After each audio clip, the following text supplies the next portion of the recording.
Let's test the audience mic. Could someone green shirt you? Green shirt. Green shirt. Green shirt. Yeah, test the mic. See if it's working. Some call me testing. Okay, cool. Sit your ass back down. All right, doing a quick microphone check, making sure that we're all good to go here. What time is it actually? Does this go? Minutes. Yeah, that's like we go. Like we're the last event. Nobody cares. Oh, are we live too? With both of these cameras hot? I can't see anything with these Jesus lights in front of me. Oh, awesome. Hey, Jesus.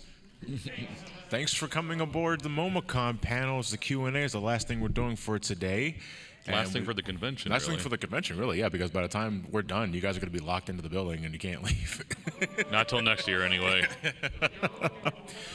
But hey everybody, how's it going? This is the last thing we're doing for today is the Brain Scratch Q&A. There's only half of us here, and to reiterate for the third time, because this is like our fourth panel for this event, Lewis and Ted could not make it due to scheduling conflicts, family, all that stuff. We wish them all the best, and hopefully they'll be here next year. We're gonna wait and see for that one. But we usually end MomoCon with a standard ass Q&A. You know, if you're really reaching for the bottom of the barrel for ideas and panels, the Q&A was, fill the time nice and fine. So what we got here, we got an audience mic, and it's simple. Just get in front of the mic, ask a question, you can sit back down, and if we can start rotating, then you can get back up. One question at a time, please. Do not ask 5 different questions at once, and do not part ask... A and part B, part C do not count. Yeah, and do not ask me if I'm going to review anything, because the answer is going to be eventually. So that said, by all means, we can start right now. Go ahead. Well, first of all, thanks for making that clear, Johnny. I appreciate it. You're welcome. Yeah. So this is a bit of a personal question because I suffer from Asperger's syndrome and anxiety. And I'm starting to learn about hyperfocuses and hyperfixations in which they can kind of get in the way and make me come off as rude or inconsiderate of other people. Okay. Okay, this question is not really for you specifically, but Ryan can answer this. Actually, I think Ryan could probably do a better job answering this. How do you manage hyperfixations, not letting them get in the way of what's really important? Scheduling, really, more than anything. Okay. Kind of just sets a barrier where it's like, oh, it's such and such time to do something else. Okay. That's just kind of the best thing I have for that. Okay. What about you, Johnny? Who, me? I don't really have what you would call a hyperfixation on things. I just kind of go with the flow. Okay. But I mean, that doesn't mean I can't agree with what Ryan said. I mean, making a schedule is usually always a good first part, and making sure that you stay focused on what you have to do instead of having to worry about every little microscopic thing that may or may not be in your control in the first place, so I wouldn't stress out about it. Thank you. No really problem. means a lot. Absolutely. Thank you for the question. I appreciate it, man. You're welcome. Okay. So hi guys. Yes. Like Seth here, I also have ADHD, and I did have a bit of hyper focus on things. So I do thank you for that. Actually, my question to Johnny is there any SGB review that is there a game that you've already done an SGB review that you do not want to go back to for Johnny Versus? You mean, no. I mean... He's already done Big Rigs. No, there's already a Versus on Big Rigs. I mean, there was... Yeah, I mean, that's about it. And because, that game is actually nothing at all. Because I played almost the entire thing for a charity event a couple of years ago, and there's nothing to talk about. Everybody memes on the rings, but that's only a third of the game, and it doesn't account for... I suppose that one, but I'm gonna do it at some point, but only when I have nothing else better to do with my time, because that is making fun of Superman 64 is like shooting that dead horse down to the ground and grinding its bones to powder. It's like making a Sonic 06 video nowadays. That's understandable. Although I don't know, because people are now coming out of the barrel saying that 06 was always a masterpiece, and they're wrong. So absolutely, that is completely understandable. Okay. Thank you very much. Hello, How's John, it going, Ryan. Just wanted to say, huge fan. Been watching you guys for longer than I'd like to admit. Anyway, my actual question, kind of serious. As far as like the traditional format of Let's Plays, do you think they're kind of giving way to more of like the live stream format? And if somebody were to jump into this kind of section of YouTube, would you recommend them just get more into live streaming than the traditional like part-to-part Let's Play? Yeah, we were talking about this in the panel on Thursday, but we can reiterate here. I personally believe that the Let's Play is dead, if not dying, because live streaming is pretty much just taking the helm on so many aspects, because you not only get like the gameplay, obviously, you get the commentator, but you got the live interaction with the audience. And what does an audience want more than anything but to be recognized by their favorite content creator constantly? And you get that aspect in a live stream as opposed to a Let's Play, which may be post or live, but you're relegated to a comment section, which may or may not be read by the content creator in question. So if you're willing to risk that, then you'll go right ahead. But that's not to say that there isn't a market for it. It's just it's more niche than it was like 10 years ago or some other thing. So you can try, but if you're looking to grow, the market's in live streaming. But that in itself is tricky because it's a very competitive market. Everybody's live streaming, Absolutely. So it's important that you do your research, know what works, what doesn't, and then you get your foot in the door when you think you're ready to go. All right, appreciate it. Thank you. No problem. Hello, I'm Big Fan. Out of curiosity, how do you guys decide like? Get closer to the mic. Can't hear you. Oh my God, sorry. You can take your mask out too if you want to, just for the question. Okay.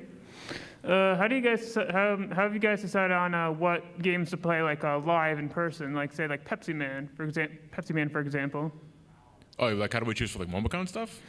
I mean, like games like you did, like games that you guys have played live in a group. Yeah, so it's really just what we feel like is what's better for having us in person. So that's pretty much it. What will elicit the strongest negative or positive reaction based on what we're playing takes priority. And like Mario Party only does so much, but nobody expects Pepsi Man. Gotcha. Like it's worth it just for the viewers' reaction to seeing it in their subscription feeds, if it actually works. But if it does, ooh. They get randomly assaulted by Pepsi Man, and they can't do anything about it because he's not real. All right, cool. That's it, though. All right, cool. Thank you. Yeah, no problem, man. Hello. Hey, how's it going, man? Going good. My question first off involves a spoiler for Sonic Movie 2. Just letting everyone know that right now because I did that. Has anybody here not seen the second Sonic movie? You better cover your ears just to be safe. So since they teased Shadow for the next movie, my question is, what Hollywood actor would you guys want to see play Shadow in the next movie? The actual Shadow the Hedgehog. No. Why don't you go first if you have anybody? I don't really have anyone because I don't pay attention to celebrities. So it really doesn't matter to me. or like any actor at all? Scarlett Johansson, maybe. No. Hey, I mean, I say that, but unironically, she might be casting something. I wouldn't be. I was joking about this like a month ago, but I would not be surprised if she was cast as like Rouge the Bat. Like mark my words, you're gonna see it on the marquee. Like Scarlett Johansson is Shadow the Hedgehog. I'm kidding. Rouge the Bat. No, I've been seeing through the grapevine. I mean, they just made a tweet a couple of days ago saying that they're looking to have a high-profile celebrity voice Shadow because, of course, they got to sell tickets. Robert Pattinson has been making the rounds. That's likely just because of the Batman, so they want to dark and edgy. Yeah, capitalize on dark. I mean, it worked. I wouldn't mind that. I'd rather they just stick to the games. You already got maybe perfectly good is a stretch, but. You got Shadow the Hedgehogs and other venues. Like, give them a shot before you relegate it to a celebrity only your parents know about.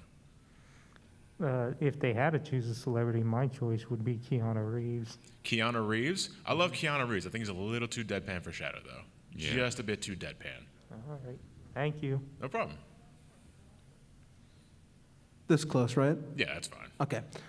So first off, for my question, it's not a two-parter. No, that's fine. Just want to say that you and your editing and your videos have always been a really big part of my life. It's really fucked up to say this, but I have literally grown up with you. Okay. I started watching your stuff when I was in 5th grade, and now I'm a junior entering senior college.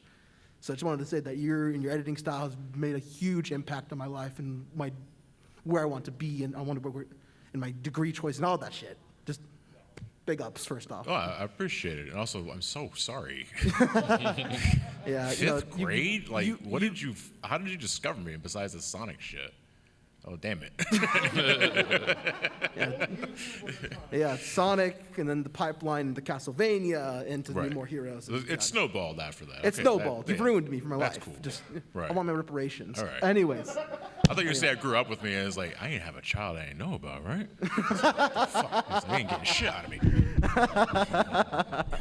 okay.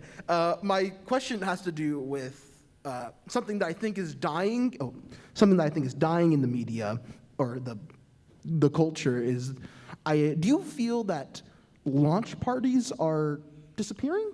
Because I feel like the last time I really remember like a big chain, because of like the advent of like Amazon and like instant shipping, I feel that part of like gaming culture has like just disappeared in the last 5-6 years. Well, it's not even just shipping. It's just you pre-order digital games now and they unlock right at midnight or what have you. So there's no reason to go to them anymore if you're that year to play it second one. I would say the launch party, traditionally, has disappeared, if not already. It has transformed, though, from I've noticed, because what I see nowadays, especially if they don't care about having a physical copy, is that they will get it digitally at midnight and have a launch party on stream. Like they will say the game is live, going live now for 8 to 10 hours because they don't care about their sleep schedules or anything like that. But from what I understand and from what I've seen myself personally, because remember I was looking at a couple of Elden Ring streams when that game launched, and it was a pretty poppy atmosphere. Like the chat was going nuts, they were reacting left and left, and like that is a launch party nowadays. But yeah, in terms of like the traditional one where you go to GameStop at midnight and hope you don't get mugged, yeah, that's gone. Maybe for the better, because I don't like getting mugged. I don't know about you guys, but I don't like my shit getting stolen because I waited in line for 6 hours for a copy of like Smash Brothers Brawl.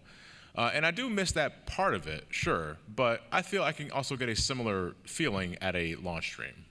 So yeah, it's definitely gone, but it's not forgotten, and it's also something else entirely. Thank you again. No problem, man. Hi. Hey, how's it going, man? Closer, is that good? Get a little closer. Hello? All Yeah, right. there you go. Yeah. So considering we're approaching not E3, since E3 is dead this time, and we're probably going to get a Nintendo Direct, I would like to ask both of you your opinion on, are we going to see Metroid Prime 4? What are the No. thoughts on Metroid Prime 4? I would like to see every game ever made for every E3. It's No, realistic expectations. I don't set my expectations very high for any event. Same. Like a direct is announced, a state of play, especially state of plays, is announced, anything like that. I'm gonna watch it, sure, because it's always fun to like shit talking. Like my favorite part of those kind of events is not even an event itself; it's just shit posting on Twitter with all my friends about that sort of thing. Because there's always something to make fun of. But in terms of like actual events, I never have any expectations when it comes to it. That way, I'm never disappointed if nothing is announced, and I'm pleasantly surprised when something is announced. If I didn't know. It's because I didn't know that I was like Metroid Dread was coming out last year that I had such a strong reaction to it because I didn't hear anything about it, But I'm also not a guy that follows leaks because I hate doing that shit. Like, why ruin the moment for me? And I rather just watch the event itself. But it's better that I have no expectations because then when something does happen, I pop the hell off for like the things I really want to hear about. But yeah, that's about it though. No expectation, I guess. All right. Okay. No problem, Thank man. you. Hello. Hey, how's it going, man? All right. Just to shoes. piggy off the last question, what is your favorite Prime game? The first one. First one. Yeah, it's Not really close. okay. Oh, I've grown a deep appreciation for Prime 2, like over the last 10 years. I still don't like it nearly as much as Prime 1 or Prime 3 for that matter, but I'm not nearly as picky about a couple of things with it than I was in my past life.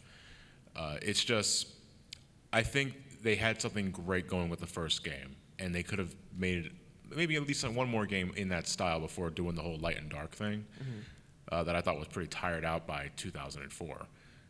But it's still to this day the first Prime game. It's my favorite, and I'm hearing rumors in the grapevine that they are remastering the entire trilogy.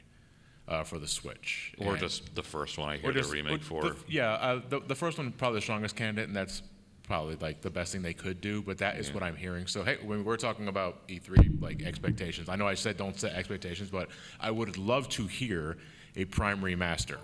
The first one, all three, I don't really care. But that's what I've been hearing, and I have good reason to believe that it's true. It's only a matter of time, but that remains to be seen. All right, thank you. Thank you, man. Am I being blackmailed? Like,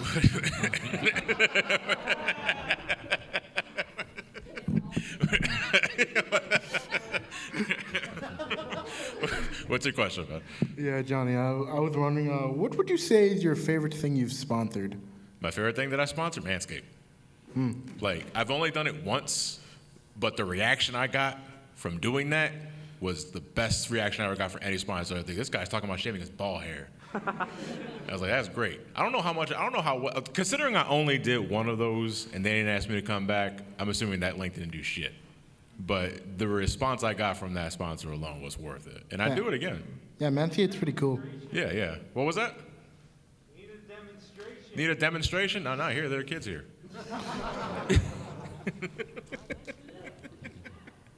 Is that it? Yeah, thanks. I appreciate it, man. Thank you. Howdy. Just saw your last video last night. It was really good. Thank you. I appreciate it. This is a question for you. You both. What was the favorite cosplay you guys seen at MomoCon 2022?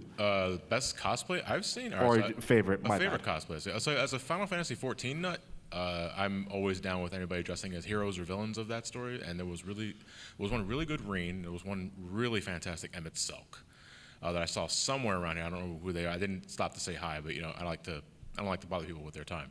But I would say the Final Fantasy XIV cosplays, that's it. Apparently, my girlfriend was here, and there was a lot of Genshin Impact. I don't play that game, so I know nothing about it, but apparently that's been all over the place. And if they're anything to go by, then yeah, they surely put a lot of dedication to it, but I wouldn't know. Is that a Helltaker, by the way, cosplay? Oh, yeah. Yeah, I was going to say, that's a fantastic, that was a pleasantly surprised game to play that last year, and I dig chicks with business suits, too. Thank you. No problem. Can you make crepes? I wish. I tried. Fight, faker. I haven't had time to really walk around all that much, so I haven't seen as much. Probably best I've seen as far as what I've noticed and recognized is probably like a super fantastic, like spot-on Maki from Jujutsu Kaisen. I've seen her, she was around yesterday. So I think I'd say that one. There was a dude in a Black Among Us costume that did really well in the Smash tourney, from what I hear. And I feel that deserves some bonus points. Yeah. Oh, and there was the Michael Myers yesterday with, it was like a skateboard with like a little like thing on it that held up a fence with like fake ivy on it. So wherever he walked, he would like just be like looking over the fence at you. So that was actually it's really like a good. Mobile Wilson from Home Improvement. Yeah. I mean, you could do that for his cosplay, yeah. Thank you. No problem. Thank you very much. All right. Hey, so my question, John, you've mentioned you don't record for Brain Scratch very often just because you have a bunch of other obligations. And I think I remember you saying sometimes you'll simultaneously record for a review and a commentary just to like you reuse the footage. It's efficient that way. No, I don't do that. No, I don't do that. Oh, you don't? No, okay. I seem to remember you saying that, so now my question doesn't make as much sense. But I'm gonna shit. I'm gonna roll. Everybody. So my question was, assuming you actually did that, was when's the Final Fantasy XIV commentary? Never. How long would that be? Unfortunately, that's never going to happen because, really? like, I mean, don't get me wrong. I can easily carry that commentary. I could. I can talk my fucking ass off over every little thing about that game, no matter the expansion, but only so much at a time, you know? Yeah. And I figured I you can got see the that. joke with these numbnuts every single part. I don't play the game. I don't care. You guys are so fucking riveting in conversation. Yeah. Something award winning. Yeah, I was gonna say. Free level, whatever. That's why it's also not a Kingdom Hearts commentary for the record, because I know it's like that's gonna be the entire joke with these assholes. It's like, Darkness. Yes, there you go. That's the entire Kingdom Hearts commentary right there. Pay me. No, not really. I think that'd be a little more interesting, just because of its themes, but not necessarily the content. Okay. Thank you. Hello. Yeah, how's it going, Big fan. I would hope so. Sorry. No, it's fine. Actually, you can thank Intom64 for introducing me to you. Oh, okay. He says hi. Question of sorts. This is for the two of you. What's the most difficult part of trying to do a video, like, if there's any? Are you talking about like a commentary specifically? Commentary, editing, whichever is the one thing that always gets on your nerves. You want to start with that? Honestly, sometimes the raw recording can be a little bit tiresome, if only because usually you want to do some kind of test playthrough just so you're not fumbling about forever. In which case, you'll play like 2 hours and then you go record the game and it's the same 2 hours you just did. So it's like, I want to skip the cutscenes because I already saw it already, but it's like, I can't. That's ultimately my crutch when it comes to recording for commentaries, is why I don't record as much as I used to, because I was really big on doing a test playthrough before doing the actual commentary playthrough, because I don't want to screw up a whole bunch. That is just for showing that I can play the game somewhat competently, and it also reduces the amount of edits that I need to do. Otherwise, what you'll end up having to do is that you record 2-3 hours of a game, and then you're spending another 2-3 hours editing out any snafus that you have to do, and it's you're putting double the work into it for something that may or may not be very interesting. Another part is the game itself, because I may play this game to death, but these other guys may not, and you are essentially carrying the commentary. I always encourage people to ask questions just for the sake of conversation. Like, we could always go into another tangent if one's available, but sometimes that's not always happen, and it's very obvious when the energy in the room is low, and it's just a struggle to keep going, So I would say just keeping the energy high in the room. That's especially difficult, especially when you have a game you're trying to do a Let's Play of, like, I'll just throw a random example out here, since you mentioned Elden Ring, Dark Souls 1. Right. I mean, what a game to start. I'd rather just do a post-commentary on that one. Ditto. Anyways, thank you. No problem, man. Okay, so I have a brain scratch question for you guys. Okay. Okay, I should probably give you guys context in case y'all forgot. But so it's been about 7 years, I think, since y'all ever did a Devil May Cry commentary. And I remember in a previous commentary, not Devil May Cry specifically, just in general, Lewis was talking about how the reason why he isn't going to jump straight to Devil May Cry 3, completely ignoring DMC2, is because apparently people will constantly annoy him to do, like, do DMC2, play DMC2, he's the best, and all that. So, are y'all still insistent on only Brain Scratch members recording games for commentaries, Yes. even if it's a Yes. even if it's a Yes. game that Yes. none of y'all want to Yes. record? Yes. No. No. Really? No. No? No. Y'all don't want to? No. No. I'm I'm going to tell you why. You kept Because saying that yes kind and of no. line You're of questioning confusing me. right there, we get a lot of creeps that want to play a game for us, want to be part of the commentary of the group. All it takes is one. What if I don't want to be? All it takes is one as like, can I record the commentary for you guys? And am I a part of Brain Scratch now? No. We dealt too many times with those kind of crews. We want nothing to do with that anymore. That is more for our mental health than anything. Like, I'm sorry to bring the room down for a second, but that is something that does happen when you do this line of work, is that you'll get that fan, that super fan, who watches one of your videos and thinks they know everything about you. Probably got a shrine for you in their closet with like 6 candles, a Pope and a Jesus on one side, and that sort of thing. And they think like, if I record the game for them, they can't say no. We will say no because we didn't ask. So, no. The answer is that is always going to be no. Okay, but I still hope y'all do a Devil May Cry game eventually. I don't care if it's DMC2 or anything. Just anything. That's up to Lewis. That's up to Lewis. Okay. That's all we can really say. All right. Good luck. No problem. All right. So now, Johnny, I know that I asked you on Friday about tax refunds, and you said no. Now, here's the thing, though. My mom is actually an accountant. She's been doing it for like 30, 40 plus years, and she used to be a CPA. And I don't know if it's true or not, but if you put in a certain amount of money into taxes, like taxes withheld, I can only assume that you do get that certain amount of money refunded throughout the next year. Is that true? No. You can put a surplus away, and if you overpay, then you get the money back. But that's simple math. You know, unless you have a dedicated knowledge of how much money you should be taking out of percentages, like every month, you don't know exactly how much you have to pay back. So it's good to put like a surplus away, sure. Okay. But most of the time, you ain't getting shit back. You will just pay off what you need to pay off, and that's just federal level. I'm talking state level too. Because I know that the Social Security and federal tax, those are the ones that you don't get back. No.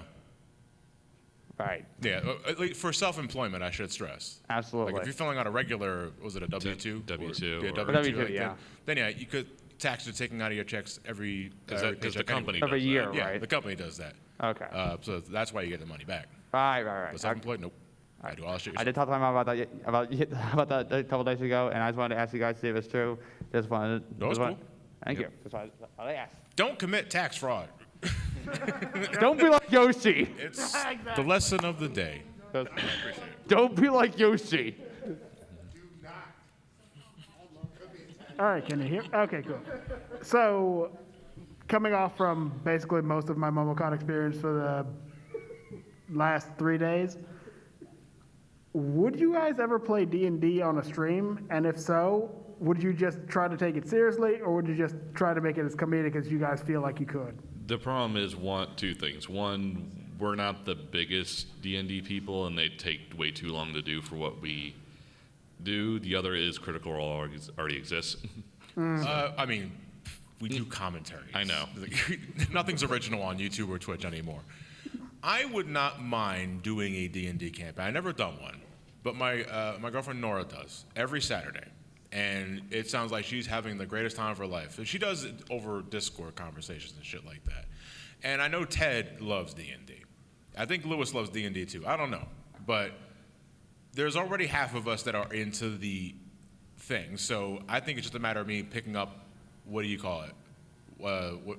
Player's handbook? Like a source book or something like that? Yeah, character Pretty sheets. much. Yeah, character sheet. I think it's just a matter of me picking it up, learning how, like the basic skeleton of how it works, and then Ted and Lewis carry me through the entire thing. Because it always sounds like it's a good time, you know, and I play RPGs already. I don't role play that often for free. But it sounds like something I can quickly get into, but I gotta know what the hell I'm doing. So I'm gonna say never say never. The best way to get into D&D is just have someone who is already in D&D carry you through it, because then you just enjoy the chaos around you. Oh, I believe it, but I want to try and contribute some level of entertainment, I guess, in some form. What, Jason? So I'm still just taking questions from the Discord server. Oh God, who's asking this time? It's nothing bad. Okay. Lucid asks, Okay. So how's that hindsight for the Sonic Classic game revisits now that Sonic Origins has a proper release date? I mean, it's still the original games. They're not that radically different. Wait, what are we referring to?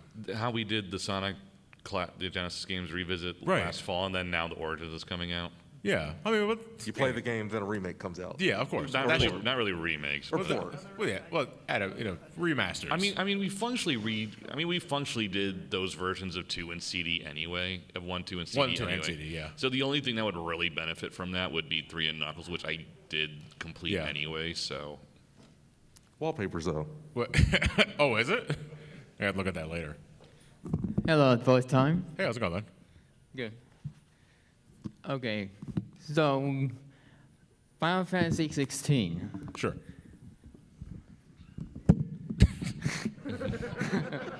Stupid piece of shit. So we only have one video of Final Fantasy 16. Right. It's now finished. Right. But we haven't seen anything between the time. What's your premonition feeling about it? Well, I mean, we're also on the precipice of getting a whole bunch of gaming-related news because also State of Play is next Thursday. Yeah, so. and it's also June. They pretty much confirmed that the game is essentially done. So I'm expecting a release date sometime in the next couple of weeks, and it'll probably I'm shooting for November probably because it's pretty much been confirmed the game is pretty much done. So it's just a matter of time. I'm looking forward to it though. It's Yoshi P. So. Okay. Okay. Had to make sure it was working again. So hypothetical: if somebody were to make a very high effort version of Sonic 3D and Sonic 3 CD and Knuckles and Knuckles, right? Would you cover it? Of course. Yeah, absolutely. Why the hell wouldn't I? I remember it was years ago. Someone made a fan-made version of it, and we did a stream on it. And I remember it wasn't very good, but it was very rough. I think he was an up-and-coming developer, and we offered some critiques on what we could about level design, and we kind of just went separate ways after that. But from what I understand, he's still doing game development. Right. And like he does totally original things now. Like that's probably the best. Yeah. But from what I understand, he's making good for himself as a solo game developer. I forgot the name though. I'm drawing. I think it's Lucas something.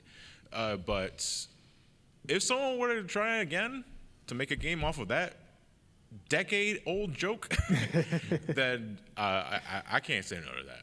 I would love to cover that kind of game.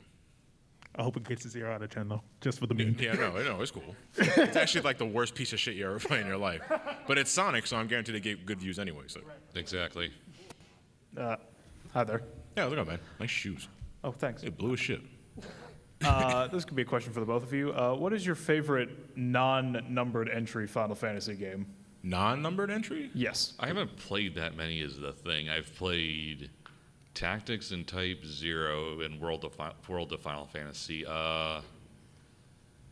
I guess Tactics probably. World of Final Fantasy isn't bad. It has its issues, but it's a pretty good game. It's just Pokemon. Yeah. Like Pokemon Final Fantasy. Yeah, so I mean, that's good. So one of those two. Non-numbered? Do we count Dissidia? Doesn't have a number on it. It doesn't. I guess. It counts. I'm going to say Dissidia. Dissidia and Dissidia 012 are really good games on the PSP. I really wish those games got remastered and ported to different consoles because I didn't like what was it, Dissidia N? What was it? NT. Yeah, thank you. NT, thank you very much. I didn't like it that much. I didn't like the forced 3-on-3 combat. I'd rather just be solo. And it was kind of just marred down by that. But yeah, I would say Dissidia are probably my favorite ones. Okay. Wasn't NT like forced you to go online? Was it? Oh, I mean, it kind of makes sense given the kind of game it was. But still, like it was a fundamental problem that I had with NT, not necessarily the always online thing. All right. Well, thanks. Yeah, no problem. Hello. Yeah, how's it going? Hey, first off, I want to welcome you to Georgia. It's really nice to have you here. Yeah. he lives down here now. Yeah, I know. That's what I'm saying. It's like welcome to Georgia. It's really nice down here. Yeah, it's really hot. Everything's also so far away. Oh yeah. I mean, if you don't live in the city, if you live out like in the outskirts, I live in the country. It takes you like half an hour just to go to a fucking liquor store. Oh yeah. Luckily, I live in I don't want to drink anymore. Anyways, if you both were stuck on an island, what games would you guys like to keep to play with you? All right, I'm assuming it has to be relegated to handheld because what am I plugging a console in Desert Island? Pretty much, yeah. Yeah, I guess solar rechargeable. Whichever one has convenient tips, steps, and advice on how to survive in the wilderness. Yeah, Desert Island Simulator 2022. That's kind of what I play. A serious answer, they'd have to be games I never get sick of. So probably just from my top 10 games of all time, really. Sonic 3 Knuckles, Castlevania Symphony of the Night, Super Metroid, Final Fantasy XIV. If I had an online coconut router, I guess. I mean, there wouldn't be a problem then because you would just talk to people and say, hey, I'm stranded on an island, come save me. Yeah, if I had an online connection, yeah. Sure. Yeah, I would say just my favorite games of all time. Anything that I can infinitely replay and never get tired of. Awesome. All right, thank you. No problem. Hello again. How's it going, man? All right. To kind of piggyback off of that question again, as someone who's about to get internet, like actual internet for the first time and not actually using like a mobile hotspot, any tips or anything for anybody who's looking to get into Final Fantasy XIV? Well, like memes aside, there is the free trial. And that is pretty much all you need to do to understand everything that you need for the game. If you are going to pick up the game, and I'll keep this as brief as possible, look up the Hall of the Novice. It is something that you unlock, I think, at around level 15. Yes. And it teaches you pretty much the basic mechanics. It doesn't teach you everything, and honestly, it needs to be revamped to teach you like all the fundamentals. But it is a great starting place. And for the love of Christ, read your tooltips. Like, learn how one action leads into another, and when is the best time to use that action. Because a lot of people don't do that when they get started off. But hey, if you're picking it up, I hope you enjoy yourself, because it's one of my favorite games of all time. I put like nearly 9,000 hours into it at this point. Oh my so, God. I know, right? Help. Thank you. No problem, man. Okay, so I have a more relevant question this time for both of you. When it comes to editing, I've tried like recording footage for like friends and other people, and I'll try to take notes on the footage. And I find when I do that, I will like stop what I'm doing. It looks like, you know, I'm stopping and going, and it just makes the editing harder. Is there like do you guys like play 20 minutes, stop and take notes, or do you just play through and try to remember and then write it down when you like hit end record? It is perfectly normal for you to pause every other 15, 20 minutes to put notes down. That's what I do when I'm making reviews. Okay. You know, because if something occurs, it could be something you want to talk about, something that's brought up, or maybe you happen to run into something and you forget to put it down, you're going to forget, you know. And what's going to happen is you'll get to editing, and you'll run into that moment that you thought about the first time, and you realize, I didn't talk about this in my script. So now I got to go back, rework the script, re-record that part of the script to add in that one part that I meant to talk about in the first place, all because I didn't stop for 2 seconds to put down that note. Now what should have taken 2 seconds is now taking me like 10, 15 minutes. Okay. Also, feel free to take notes during cutscenes. Yeah, that's smart. Especially if it's a game that you've already played. Yeah, I didn't even that's think downtime. about that. That's actually really smart. All right, thank you. Yeah, if you're playing a MomoCon with like shitty ass load times. Yeah. Yeah, that's my favorite thing. Honestly, my favorite thing about this is like a reach, but when I took over Pokemon Gen 3 recordings for BrainScratch years and years ago, because Lewis was originally doing that, and then it sucked because he was turtling everything. My favorite thing was like showing the post-game content, what the Sevi Islands and all sort of thing, and I used Game Shark codes so that going into my house leads to the Mew Island. And I liked it. It was funny because I make the justification that like Ash has a wormhole in his bed that leads to a legendary Pokemon. But that's fun though. Yeah, I love doing that kind of stuff. Hi. So my question is, do you prefer the original Final Fantasy VII or the remake? It's not done yet, so. Oh yeah, true. For the remake, so. If they're not comparable in my view, because one is a turn-based RPG, one is an action RPG. Mm-hmm. If we're talking about which one I like more in terms of characterization and world building, remake. But if we're talking about it as a complete experience where I know how it goes from beginning to end, the original. You know, I love both to death. I played the original obviously more than remake, but that's because, you know, the original is over 25 years old at this point. Holy shit.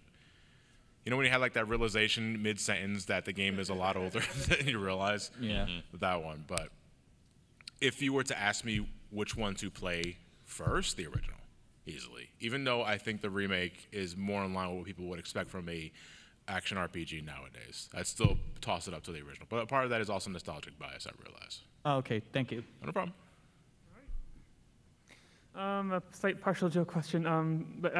Have you guys considered playing like Sonic Rush Adventure and Sonic Colors on the DS? Or are you guys worried about reliving the boat? Sorry, I'm having a hard time understanding you. You're talking what? I swear to Christ, it's a Mandela effect. We did Sonic Rush Adventure already, but apparently we did not. No, we haven't. But you're talking about other handheld versions of different console games, right? Like Generations, 3DS, Colors, DS. Yeah, the remaining DIMP games, yeah. Yeah, different. Okay, so we don't know exactly when, but the advanced games are under our radar right now because we realized we redid Sonic 1, 2, and 3, and we still have not done Advance, and it doesn't make any sense to us why we didn't do it. But it starts there, I would say. Rush Adventure, I don't know. Ted's probably got to take that one because I don't really care. for Rush Adventure that much. It's the sailing. It's the boats. Yeah. DS I wouldn't mind doing though. Sonic Colors DS I legitimately like. Okay. Yeah, it's basically the third Rush game. And Assassin's Creed 2, yeah. Is there any like fear of reliving like the memories of Boat from Pokemon movie 2000 for Rush Adventure? One more time? Was there any fears of reliving the memories of Boat from Pokemon movie 2000? I have no idea what you're talking about. And from like there's boats in Rush Adventure. There's you guys made just boat jokes a couple times. Sorry. No, just boat jokes. That was such a long time ago. The only people that remember that are you guys. If we repurpose jokes from something that we said 10, 15 years ago, I can't help that shit. I don't go to sleep thinking about our Pokemon 2000 commentary. It was so long ago. All right. Thanks for your time. Hello. So speaking of the remake for Final Fantasy VII, is there a remake for a Final Fantasy game that's either mainstay or a spinoff that you guys would not necessarily look forward to, but be appreciative of when it got released? 9. Yeah. So there was a leak. I think it was a couple months ago. 6 to 8 months ago-ish. Yeah, and it confirmed a lot of different things. Yeah. And part of that, one of them was a Chrono Cross remaster, which happened, including the whatever the Live a Live. No, not even that. It was the with the broadcast of Teleview visual novel as part of it. So which is so obscure. No one would just guess that. Yeah. So in that listing was Final Fantasy IX remake. Now we don't know the scope of this remake, whether it's the same as 7 remake or they're doing their own thing. I'm feeling it's not going to be on the same scope as 7 remake. I would like it to be, but I'm not expecting it to be. But I would so be down with a 9 remake. Okay. Because that to me is still like the perennial classic Final Fantasy, 3D classic Final Fantasy that needs to have more love to its world and characters. Because like nowadays it's kind of rough to go back to because of the technical limitations. Like it takes so long for battles to load. Every single time the encounter rate's really high and the battles take so long to load. This is mitigated with like the Steam releases and all that because you can mod stuff to get rid of that somewhat.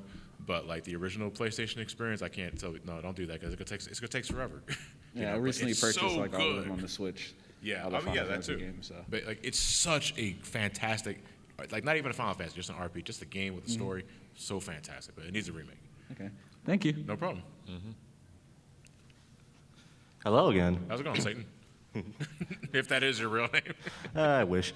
But the question to you, you two both, what's a more obscure video game or video game franchise that you guys wish was more popular with people that needs more like mainstream appeal or just like you wish more people knew about it? Onimusha. Zero. It's like Onimusha is always my go-to choice. It's weird because Onimusha was pretty popular, not like bonkers, when it was making its rounds on the PS2.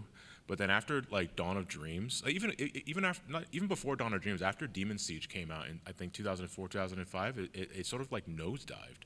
And then by the time Dawn of Dreams came out, it didn't sell nearly as well from what I understand, and it just kind of away, and that's it. They would later stoke the flames with the Onimusha HD remaster, but I think that was just in response to Ghost of Tsushima's popularity. They did that one time and then just left it to die afterwards, so I like to think that they just don't really care for the franchise, but people should because I love Onimusha. Like the first and third game, where I think anybody should, for a classic PlayStation 2 action game experience, you need to play the first and third Onimusha game. Maybe the second one, I don't know. I feel like wasting time trying to get everybody's. No, you guys like Persona, so if you guys are all about the social links and shit like that, Onimusha 2 is that with samurais and zombies. So which one has Jean Reno in it? That's the third game. Gotcha. Yeah, it's just straight up Jean Reno. It's not even a character. So it takes him out of his bed. No, that's fine. Yeah, the Onimusha series. What about you, Ryan? It again, F-Zero. Yeah, small indie company, F-Zero. Hey, you did Capcom. It's like, that's right. Oh, yeah, okay, yeah. Thank you. Arjun here again. Glad to know there's actually more Final Fantasy IX fans. But seriously, the game's underrated. How did Brain Scratch Commentary start? This one. I posted an ad on Find the Computer Room's forums. Lewis answered, and then he asked John. I posted that on Craigslist. I mean, functionally, yes. Need friends. IRL. It's not wrong, though. It's a thing. FTA. I'm always blurry on the details. That is essentially what it is, because I myself am blurry on the details, because this was 2008, 2009, right? Yeah.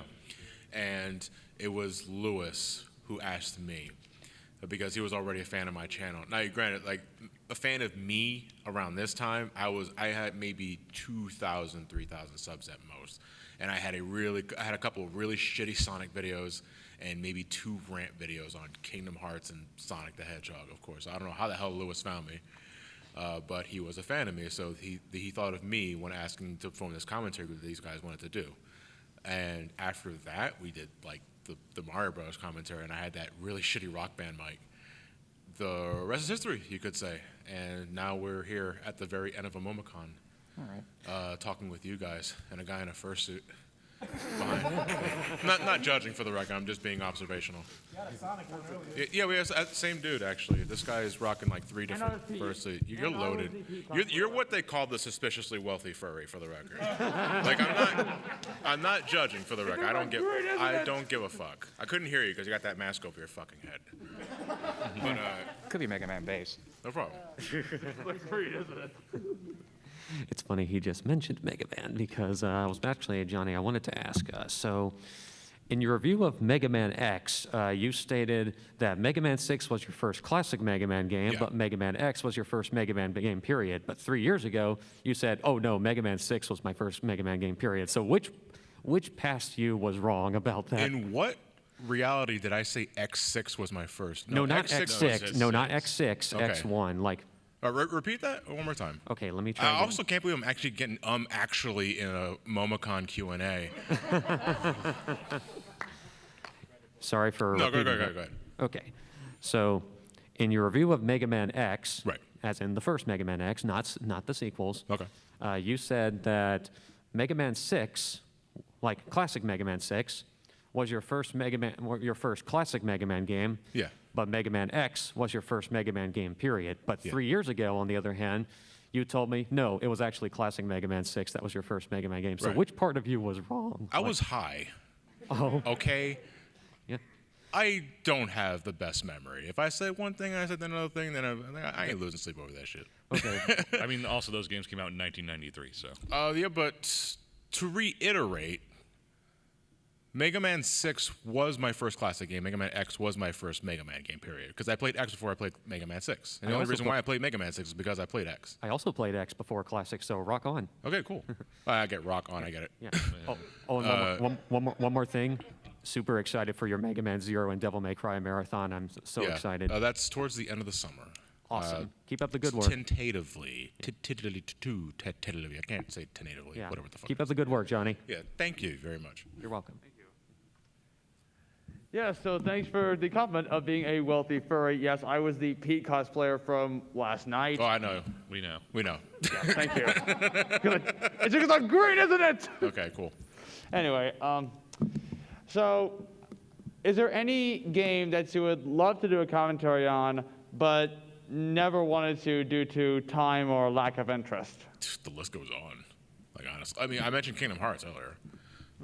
Because, again, I feel a Kingdom Hearts commentary as a Final Fantasy fan, as a Kingdom Hearts fan, and as a fan of the Renaissance Disney age, which a lot of Kingdom Hearts 1 pulls from. And you watched your plenty of Disney films growing up, right? Yeah, so it's like. And Ted watched Disney films. Honestly, I think the most interesting person in that commentary would be Lewis, because I don't know what his experiences are with any Kingdom Hearts games, if any, but he is the very observational type, and that makes it prime to bounce jokes off of. But that is a commitment, because Kingdom Hearts 1 is pretty short. I can beat it in about 12, 15 hours doing everything, so it's not an issue of beating it, it's just finding the time. So that is probably in my bucket list of brain scratch commentaries that I want to do for the channel, but I gotta have the time for it. And Ryan, same thing? It's hard to say because I've done most of the stuff, so it's really kind of more about finding what works for either a Monday, Wednesday, Friday, or Tuesday, Thursday schedule. Honestly, the one thing, it's like, I want to do Chrono Trigger, but I just haven't had the time or the inclination to, because you don't want to do the Super Nintendo version at this point because DS is just better. DS is a pain to record off of. You could do the PC version, but that requires some various mods and a few other things to do. It's just like, it's one of those games where it's like there's no best one version, so you kind of have to fiddle around with it. If I may make an argument, I wouldn't worry about the DS extras because we're talking about Square Enix re-releases in the mid-2000s where their idea of post-game content is remixed dungeon layouts and one extra boss that is the best thing about it, but nothing else about it is very memorable. So I'd say if you really wanted to, just play the Super Nintendo version. Like, no one's going to give a shit. Right. All right, well, thanks again. No problem. We got about 15 minutes left, so let's get the conversations going. What are you ducking for? Hello there. Yeah. What were you ducking for? I was trying to imitate okay, never one. mind. Okay.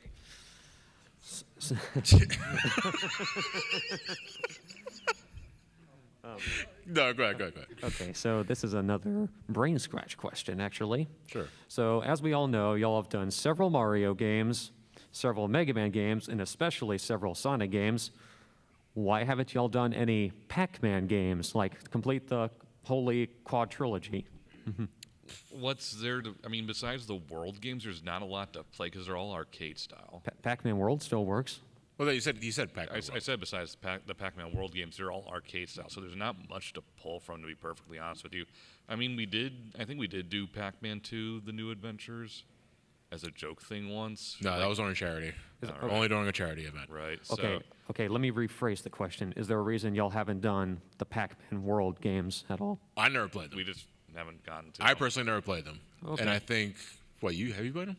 1 and 2. 1 and 2? I think maybe Ted's playing 1 and 2. I don't know. So, like, there's interest there, but over the last couple of years especially, we've been kind of prioritizing games that we are at least somewhat familiar with, that we have an inherent interest in recording, because we're getting kind of tired of one player playing this one game and everybody else is just lost in the shuffle, because this won't make very interesting commentaries, I think. Okay. You know? Expect a donation in the future. Okay, that was very foreboding. And you holding that sword like that, I'm fearing for my life. No. Besides, you probably, who knows? Maybe someone else already donated that game. Fine. Who cares? I already, if you're talking about Pac-Man, I already have all 3 Pac-Man World games, like, in my collection. Okay, awesome. Yeah, that's fine. Thank you, though, Pip. Hello again. What's up? My question is, it's been like a while since y'all have done a movie commentary, so I was wondering, would we ever see any more movie commentaries in the future? Not really, no. They take too much time. In the amount of time it could take us to do a 2.5 hour movie, we could do, 8 parts of commentary that we could actually upload. For us to do a movie commentary, we would need to have a surplus of other parts already in the backlog, so that when we do meet up for an extra week, we realize we don't really need to prioritize anything, then we do a movie commentary. Over the course of the last few years, it's just been harder and harder to do that, because we already are strained to meet for meetings as it is, given our fluctuating schedules. We're not the Brain Scratch of like 10 years ago, where I think 3/4 of us didn't have a job or anything like that. And we can't make the time as often as we could then as we do now, because we get older, we got different priorities in life, and we do what we can to make commentaries as it is, but we can't record as much as we used to. So I would say it's very, I won't say straight up no, but it's unlikely. So I would say keep your expectations low for that one. All right, thank you. No problem. Hi again. How's it going? I've been meaning to ask, what is your favorite commentary you've done for any game, for any Let's Play, whether it's Brain Scratch or solo stuff or SGBs? Do you guys have any personal favorites? Well, SGB, on SGB's end, the LA Noire remaster, Heavy Rain remaster, there's a lot I can pull from there, but those are the 2 most recent examples I can think of, because I love every single fucking part of that playthrough. I go back to revisiting it now. On the Brain Scratch side, the Sonic commentaries are an easy pick. There's a bit of bias saying this, but I love our Sonic Adventure Revisit. that we did a couple of years ago. That's the one where we edited Sonic's lines to be overly verbose. And that was worth it just for the reactions alone. Can you think of one? Sonic, always the Sonic stuff, because we're kind of the most high energy for that. It's hard to say because we've done so much. It's hard for me to even remember everything we've done. So it's like I almost need to look up a list. It's like, oh yeah, we did do that. Metroid Zero Mission commentary, also on BrainScratch. I feel it's short, like it's only like 6 parts long. But there's never a dull moment in that one, and I feel that is just as 4 dudes like actually talking about what's on the screen. It's one of our most consistent. So I'd say that's one of our more memorable ones. Okay, thank you. No problem. So this is more like, I guess, like confirmation of things. So SGB pretty much done, right? SGB's on hiatus. Hiatus? Like, Okay. I don't want to say it's done. Okay. Because a big reason why we had to stop doing what we were doing was because of COVID-19. Like, the pandemic just put everything on hold, and then in the middle of that, we had a bunch of other things pop up. And so, strangely enough, without getting too into the details, I don't want to get too personal in here, even if there wasn't a pandemic, we'd be going on that hiatus anyway. But I'll leave it at that. But we always had an inclination to go back at one point or another. It's just, one, I'm not even in Philadelphia anymore, so that's kind of one thing. What? Crazy. And, yeah, what? I would say, where am I? And another big thing is that, Elliot and Matt got way different schedules than they do now than they did a couple years ago. Elliot just got married, so that I'm pretty sure he ain't thinking about SGB like anytime soon. I just said that. Take the fucking suit off.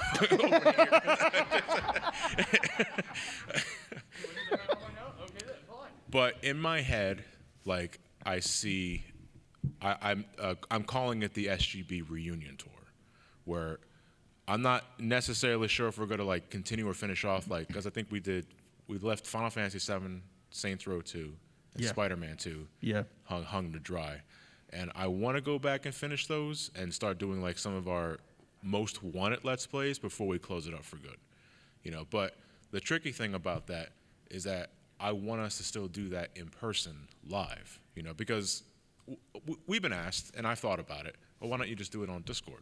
Because you can share your screens on Discord. You can still get that live experience somewhat. And I was like, sure, but you don't get the couch experience, and that's one thing that I always really liked about SGB, is that we're on that same couch, huddled together, like 500 plus pounds of man that broke a futon, my futon, that they did not pay back.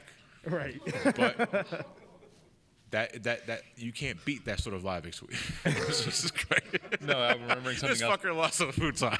No, I'm remembering something else entirely from kind of that experience of doing it from earlier in SGB, where I think it was Matt wasn't paying attention, and he turned his head back, and during the Sonic 06, and Ellie gets hit by a meteor. Right. During the multiplayer stuff.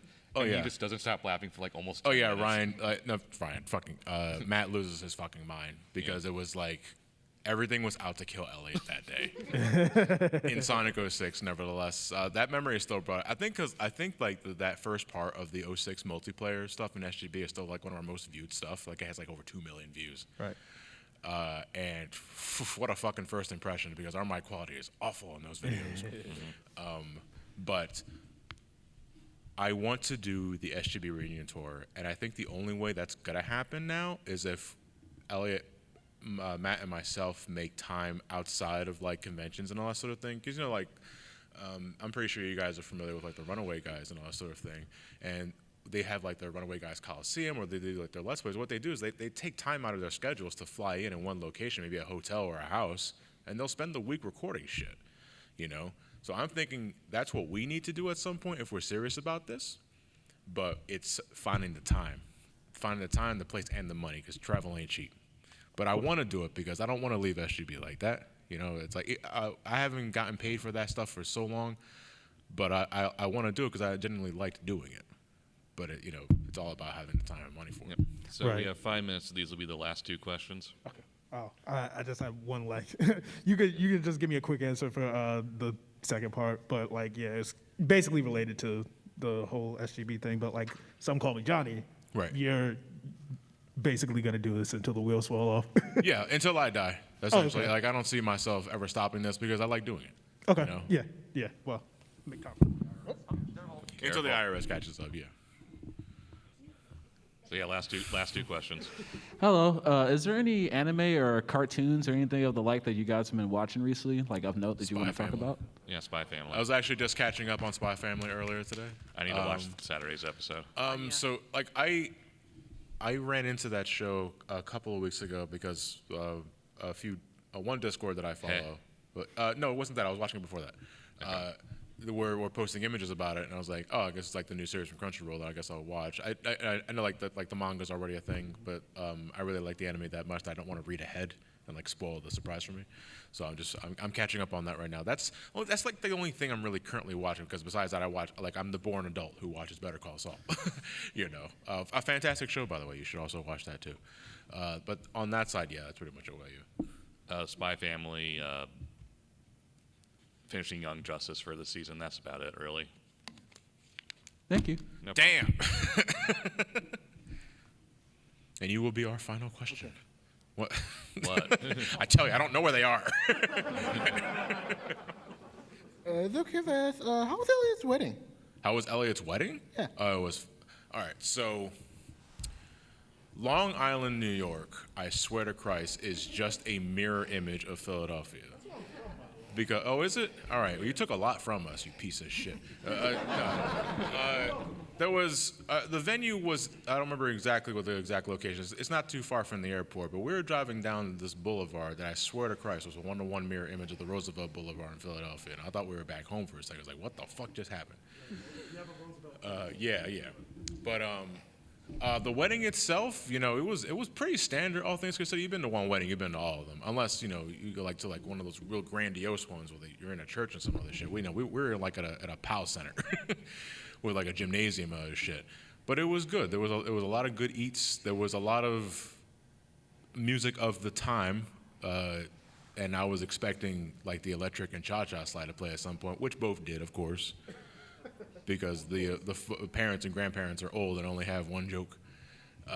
And the best part about that, though, is when I think it was Jack suggested Live and Learn from Sonic Adventure 2 to play inside the speaker. And it was great because, like, all of us that were below the age of 32 got up and just started singing our asses off. I think Jack recorded that. You can find it on Twitter if you look hard enough. Yeah. But all the old folks were just staring at us. It's like, what the fuck is happening here?